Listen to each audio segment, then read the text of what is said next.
Hello everyone and welcome to the 2019 season review, where we go through team performances over the year and judge them for their good and their bad. Today we're gonna be taking a look at Alfa Romeo, the team with quite a historic name for the sport, finishing 8th in the Constructors' Championship with 57 points. It has been a bit of a mixed bag of a season for the Italo-Swiss team, with an all-new team lineup consisting of rookie and runner-up to F3 and F2 championships in 2015 and 2016 respectively, Antonio Giovinazzi, and 2007 world champion Kimi Raikkonen, who returned to his first team after a successful career in McLaren, Team Lotus and Ferrari.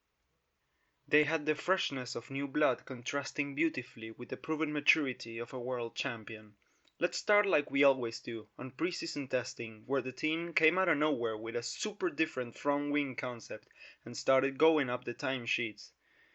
The unified flaps on the front wing made for a weird and unconventional look that many seem to think would be a game changer and a hard to copy one, since the front wing shapes the airflow through all the car and not just the front, many thinking of it as a silver bullet a la Braun GP 2009, but the changes increase in performance ended up being much lower than speculated, and eventually they reversed back to a more conventional design a few races in.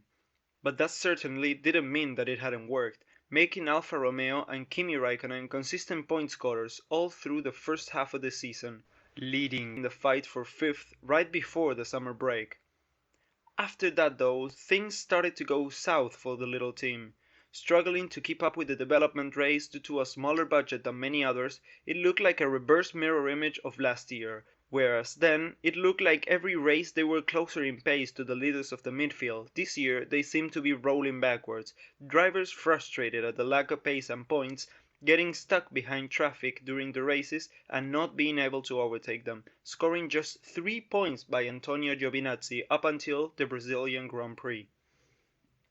And oh, did the Brazilian Grand Prix give them a push. In what many have said was the best race of the year, Alfa Romeo scored their best result of the last few seasons, with a 4th place for the Finn and a career best 5th place for the Italian, making them the second highest point scorers that weekend, behind Red Bull and tied with McLaren with 22 points. This would go on to be the last high point after the winter break, and lifting the team spirit way high in what was a needed and satisfying result.